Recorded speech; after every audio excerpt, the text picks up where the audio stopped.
ሰላም ሰላም እንዴት አላችሁ? ዛሬም እንደተለመደው ጠቃሚ በሆነ ትራቭል መጥቻለሁ። የዛሬው መረጃችን የሚሆነው ወደ ዩናይትድ ስቴትስ ኦፍ አሜሪካ ሄደን የአዲሱ ተሿሚ ፕሬዝዳንት የዶናልድ ትራምፕ አስተዳደር ከቪዛና ከኢሚግሬሽን ጋር ከዲቪ ሎተሪና እንዲሁም ከስደተኞች ጋር በተያያዘ የተጠበቁም ያልተጠበቁም አዳዲስ ውሳኔዎችን አስተላልፏል። እነዚህ ውሳኔዎች ምንድን ናቸው? እነማንን አፌክት ያደርጋሉ? ምን አዲስ ነገሮች ኤክስፔክት ይደረጋሉ? አሁንስ እየተወሰዱ ያሉ እርምጃዎች ምን ይመስላሉ? ሪፉጂ ውስጥ ያሉ አሳይለም ፕሮሰስ ላይ ያሉ ግለሰቦችስ ምን አይነት ነገሮችን መጠንቀቅ አለባቸው? ካሉበት ቦታ ሳይነሱ ያሉት ሰዎች እንዴት አይነት ጥንቃቄ ማድረግ ይኖርባቸዋል? እነዚህን ጉዳዮች በዝርዝር እናያለን። የመረጃ በእርግጠኝነት ብዙዎችን ይጠቅማል ብዬ አስባለሁ። ስለዚህ ይጠቅማቸዋል ብላችሁ የምታስቧቸው ወዳጆቻችሁ ማጋራት እንዳይረሳ። ቪዲዮን ላይክ አድርጋችሁ ብትጀምሩ ደግሞ ብዙዎች ጋር የመድረስ እድላችንን ታሰፉታላችሁ። እስከ ቪዲዮ መጨረሻ ድረስ አብራችሁን ቆዩ ግብዣችን ነው።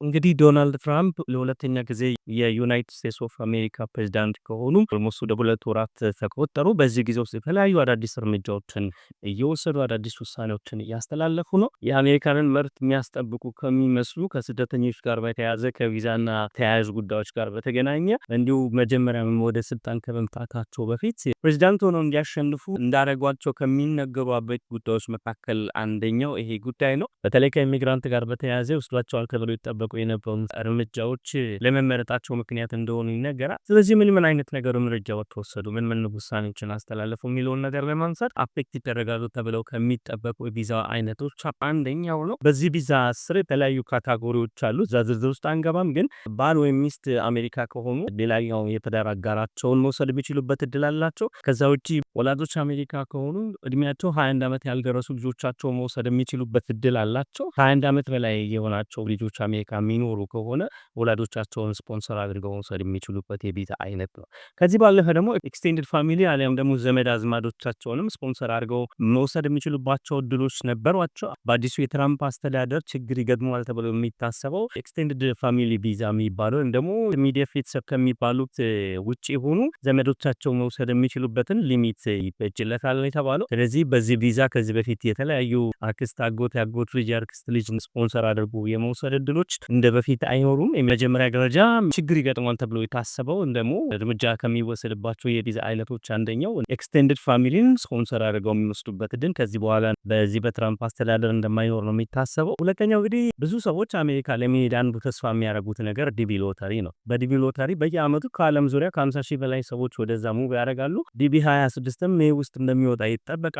በጣም ብዙ ሰዎች የሚጠብቁት እድል ነው። በትራምፕ አስተዳደር ይቀየራል ተብሎ የሚታሰበው ወይም ደግሞ እንደ አጀንዳ ሊያራምዷቸው ካሰቧቸው ነገሮች አንደኛው የዲቪ ሎተሪ ከዚህ በፊት እንደምታስታውሱት 12ኛ ክፍል የጨረሰ ወይም ደግሞ ሃይ ስኩልን ኮምፕሊት ያደረገ አንድ ግለሰብ የዛለ ራሱን ችሎ ራሱ አፕላይ ማድረግ ይችላል። አሊያም ደግሞ ባለትዳር ከሆነ የትዳር አጋሩን ልጆች ካሉት ልጆቹን ዲቪ ሎተሪ መሙላት የሚችልበት እድል እንደነበረው የምታስታውሱት ነው። ከዚህ በኋላ ይህ ነገር እንደሚቀየር ነው የታሰበው። ዲቪ ሎተሪ እድል ብቻ ሳይሆን በሜሪት መዳኘት አለበት። ሰዎች አካዳሚክ ባክግራውንድ እና ባላቸው የስራ ልምድ ወይም ደግሞ ስኪል መለካት አለባቸው። እውቀትና ትምህርትን ያገናዘበ የእድለኝነት ፕሮግራም ይኖርበታል የሚል አቋም ይዘዋል። ስለዚህ ከዚህ በኋላ ሊሆን ይችላል ተብሎ የሚታሰበው ዲግሪና ማስተርስ የያዙ ግለሰቦች ብቻ አፕላይ የሚያደርጉበት፣ እድለኛ ከሆኑም እድሉ የሚለካበት መንገድ በዚህ መንገድ መሆን አለበት የሚል ሳቢ ያላቸው። ስለዚህ ይህን ነገር ምናልባት ከዲዲ 27 ጀምሮ አፕላይ ሊያደርጉት ይችላሉ። አንድም ከተነሱባቸው ጉዳዮች መካከል አንደኛው ይሄ ነው። ሀሳባቸው እንግዲህ ከ12ኛ ክፍል ጨርሰው ወደ አሜሪካ ሙቭ ያደረጉ ሰዎች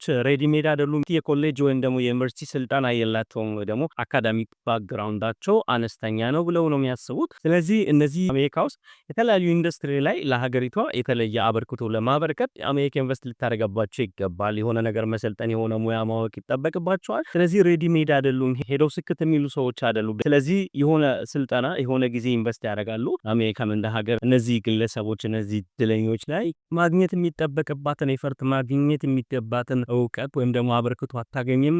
የሆነ አካዳሚክ ባክግራውንድ ካላቸው የሆነ ፕሮፌሽን ስኪል ካላቸው አሜሪካ ገብተው ፊት ማድረግ ይችላሉ የሚል አይነት ስታብ ያለ ከመጀመሪያው አፕላይ ይደረጋል። እንዴት ይሆናል ቀጣዩስ ዲቪ 27 እንዴት ይደረጋል የሚለው ነገር ምናየው ነው የሚሆነው። ግን ሌሎቹ የፖከሯቸውን ነገሮች አፕላይ ማድረግ ጀምረዋል። በትራምፕ አስተዳደር ሁለተኛው ተጽዕኖ ይደረግበታል ወይም ደግሞ ለውጥ ይኖራል ተብሎ የሚታሰበው የዲቪ ሎተሪ እድለኝነት ጉዳይ ሌላው በትራምፕ አስተዳደር ወደ እርምጃ የተገባበት ከስደተኞች ጋር በተያያዘ ነው። በተለይም በደቡቡ የአሜሪካ ክልል ወይም ደግሞ በሜክሲኮ በኩል ወደ ዩናይትድ ስቴትስ ኦፍ አሜሪካ የሚገቡ ስደተኞች ላይ የሚወሰደው እርምጃ በእነዚህ ወደ አሜሪካ ለመግባት በሚመቹ በሮች በኩል ያለው ጥበቃና የቦርደር ሴኩሪቲ ኢሹ ከዚህ በፊት ከነበረው ጠንከር ብሎ አሜሪካን ግዛቷን ማስጠበቅ እንድትችል መግባት የፈለገው ሁሉ መግባት እንዳይችል የሚያደርጉ የተለያዩ እርምጃዎች እየተወሰዱ ነው። ከዚህ በፊት አንድ ሰው የአሜሪካን ቦርደር ላይ የሴኩሪቲ ሰዎች አሊያም ደግሞ የኢሚግሬሽን ሰዎች ፌስ ካረጉት ያለውን ኬዝ አስረድቶ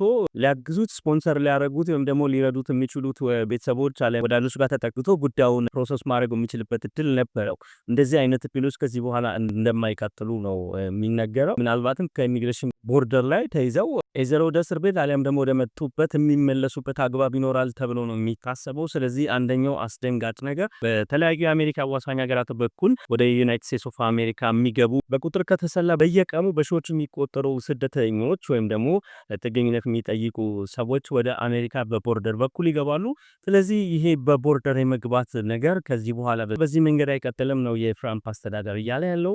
ይህንንም ለማድረግ እርምጃዎች መወሰድ ጀምረዋል። ድንበር አካባቢ ያለው ግብረ ኃይልንም የማጠናከር ስራ እየተሰራ ነው። አራተኛውና ሌላው ደግሞ በጣም ብዙዎችን ያስደነገጠው በስደተኝነት ወደ ተለያዩ ሀገራት ሙቭ የሚያደርጉ ሰዎች የጥገኝነት ፕሮሰሳቸውን አሊያም ደግሞ ወደ አሜሪካ፣ ካናዳና ወደ ተለያዩ አውሮፓ ሀገራት ሙቭ የሚያደርጉ ኢትዮጵያን ስደተኞች ኢትዮጵያ ፓስፖርት ያላቸው ግለሰቦች እዚህ መግባት የሚችሉባቸው የምስራቅ አፍሪካ ሀገሮች ሆነው ጉዳያቸውን የሚከታተሉበት አግባብ ነበረ። ምናልባትም ሌሎች ለምሳሌ ኤርትራውያንና ሱዳናውያን ኢትዮጵያ መጥተው ጉዳያቸውን እንደሚከታተሉ ሁሉ በርካታ ኢትዮጵያውያንም ሌላ ሀገር ሄደው ጉዳያቸውን ይከታተል እንደነበረ የሚታወሰው። አሜሪካም ሪፊውጅ ሆኖ የተለያዩ ሀገራት ላይ ላሉ ለበርካታ አመልካቾች ጥገኝነት እንደምትሰጥ ይታወቃል። ባለፉት ዓመታት በተመዘገበው ዳታ መሰረት በየዓመቱ ከ100,000 በላይ የሆኑ አመልካቾችን እንደምትቀበል ይታወቃል። አሁን ባለው የትራምፕ አስተዳደር ግን ይሄ ነገር ተቀባይነት የለውም ነው እያሉ ያሉት። ምናልባትም ይሄኛው ሌላው ከባድ የሚያደርገው አሁን ኦልሬዲ ሰው ከዚህ በኋላ ፖዝ አድርጓል። ይሄ ማለት በዓመት 100,000 ሰዎች ይቀበሉ ከነበረ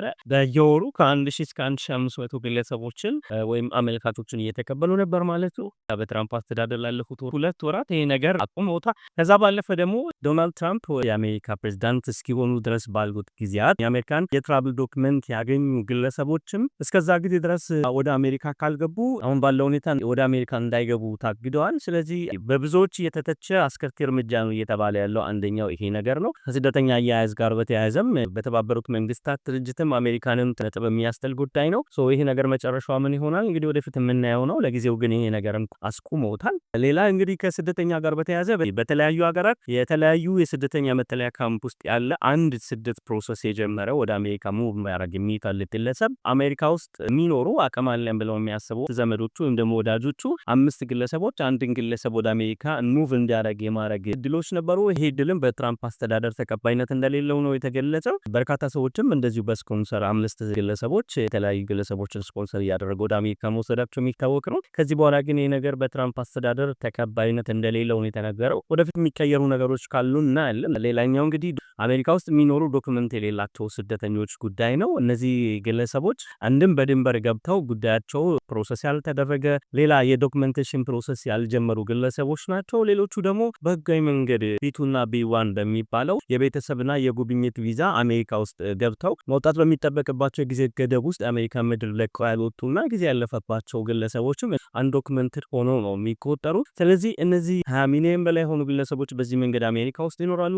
የእነዚህ ግለሰቦች ዕጣ ፈንታ ምንድነው የሚሆነው የሚለው የብዙዎች ጥያቄ ነበረ። እንዲህ አይነት ዶክመንት የሌላቸው ግለሰቦች ከተገኙ ከዚህ በፊት በነበረው እርምጃ ዲፖርት ይደረጋሉ። የዲፖርት የማድረጉ ሂደት በተለየ መንገድ ተጠናክሮ ከዚህ በፊት ከነበረው ይህንን ጉዳይ ከሚሰራው ቢሮ ወይም ደግሞ የዚህን ጉዳይ ከሚያስፈጽመው አካል በተጨማሪ ሌሎች ኃይሎች በአጋዥነት ተጨምረው እነዚህን ግለሰቦች ወደ መጡበት ዲፖርት የማድረግ ነገር ተጀምሯል። እነዚህ ዶክመንት አልባ የሆኑ ግለሰቦችን የማሰሱ ነገር ከዚህ በፊት አንድ ግለሰብ የተገኘበት ቦታ ሁሉ ዶክመንት ስለሌለው የመያዝ ነገር አልነበረም። አሁን በትራምፕ አስተዳደር እነዚህን ግለሰቦች ለመያዝ የትኛውን ቦታ እንደማያገዳቸው መሆናቸው ነው እየተነገረ ያለው። ሴንሲቲቭ የሆኑ ቦታዎች አሉ። የመንፈሳዊ ቦታ፣ የተለያዩ የልደትና ሰርግ ፕሮግራሞች፣ ለቅሶ መሰል ቦታዎች ላይ አንድ ዶክመንት የሌለው ሰው የፖሊስ አካል አሊያም ደግሞ ይሄ ጉዳይ የተሰጠው አካል ገብቶ መያዝ የማይችልበት አግባብ ነበር። አሁን ግን እነዚህ ትምህርት ቤቶች ሳይቀር እነዚህ ቦታዎች ላይ ሄዶ ግለሰቦቹን የመያዝና እርምጃ የመውሰድ ነገር እየተካሄደ ነው የሚገኘው።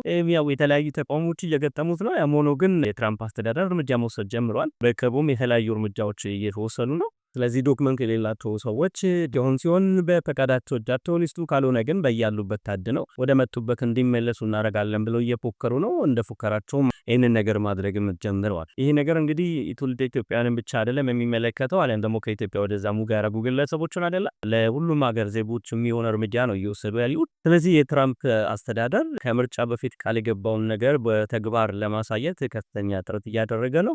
ስለዚህ ሌላው እንግዲህ ችግር እየገጠማቸው ያሉት አንድ ዶክመንት ሊሆኑ ወይም ደግሞ የአሜሪካ ምንም አይነት የመኖር ፍቃድ የሌላቸው ዶክመንት ፕሮሰስ ማድረግ ያልጀመሩ ግለሰቦች ላይም እንደዚሁ አይነት እርምጃ እየተወሰደ ነው።